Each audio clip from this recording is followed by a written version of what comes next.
Josh, your question to me is an example of a question that spawns about 100 more questions. So here's what Josh said. If athletes become employees, the first thing they will do is form a union. Well, you're probably right.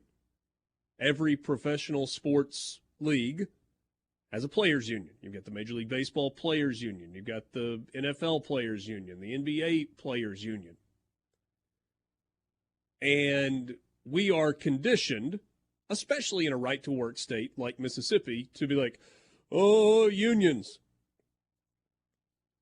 And by the way, I am pro right-to-work. But in professional sports, think about what having a union means and what it might mean in college sports. It means collective bargaining is now on the table. And are we sure that that's what the players want? If they become employees, they form a union, and therefore we have collective bargaining. So, what are we talking about here? Well, first of all, question number one is this football only? Or is this a college athletes union? Because that's two very different questions. Mm-hmm. That's two very different questions. Now, if you are a football player, you better hope that it's a football-only deal. Because if everybody gets rolled into a college athletes union, Mr. Football Player, your slice of the pie is going to be the exact same size as the slice of the pie that your tennis player colleagues get, and your golfer colleagues get, and your basketball colleagues get, and your baseball and softball colleagues get, and your equestrian colleague, like, oh, everybody's going to get the same slice of the pie. Because if you collectively bargain, there are going to be rules in place, and everybody's going to get taken care of. Now, if somehow football breaks away, and this is football only, in some football super league, where all of the other sports stay under the umbrella of the NCAA, but football operates on its own, okay, so now you can negotiate as just football players. All right, so what revenue are you negotiating? Are you negotiating football-only revenue? Are you negotiating media rights revenue? Are you negotiating for a slice of the revenue for the entire athletics department? Like what's the plan? What percentage of the revenue are you willing to land on? For reference, NFL players, the most valuable athletes in sports, get 48.5% of the revenue generated by the league. Of all revenue generated or of football revenue? So for the NFL, obviously, it's all revenue. Okay. Because isn't the NBA basketball related revenue? I don't know the NBA's. I know theirs is 50-50, but I don't know what the split is. But so all of this stuff matters. You're not getting 48% of all revenue generated. Nope. Like the NFL gets. You're not valuable like them. So let's say that you settle on 30%. And the total revenue on average across all of the Division I football programs is $50 million for football only. Now, you got some that are way more than that, right? Alabama's revenue number, and I'm doing this off memory, don't hold me to this number, $78 million. Texas may be in the $100 million range, somewhere in there. And maybe I'm off on those numbers. But let's just say across, if we have 65 teams in this Super League, that the average is $50 million for football-only revenue. And you get 30%, okay, you're talking about $15 million of that 50. All right, so how's that distributed? Everybody get an equal piece? Or does the quarterback get more? Is the individual school able to decide how they want to compensate different players within that structure, like a professional model? Or are we operating with socialism? No, it wouldn't go down like that. It shouldn't anyway.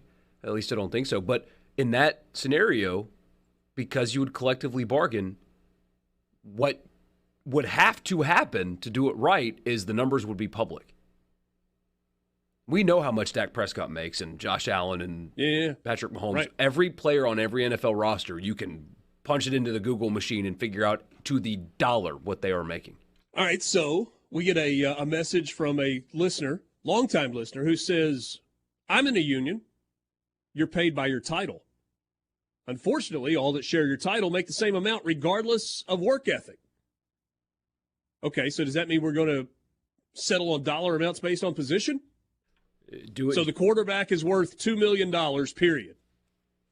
No, do it just like the NFL. Let it be at the team's discretion. Okay. We get another minute. Wow, this discussion opens up a big can of worms. That's my point. And I don't want this to be a boring discussion about it's yes, this is Pandora's box. It's the can of worms. It's if you say something like Josh and Laurel said, if athletes become employees, the first thing they will do is form a union. Okay. Then what? Then they have to bargain. Then we start talking about, okay, so what about health care? Does the cost of health care for players while they are on teams factor into that revenue discussion?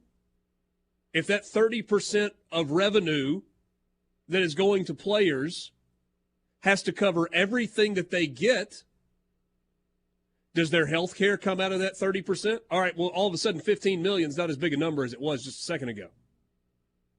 Does the training table come out of that? Does massage therapy and chiropractic therapy come out of that? Does tutoring come out of that?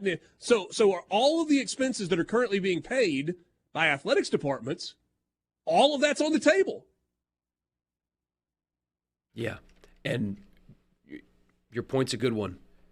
Well, you said it a little while ago. The players think that they want that, but they probably don't. And by the time they realize they don't, it'll be too late.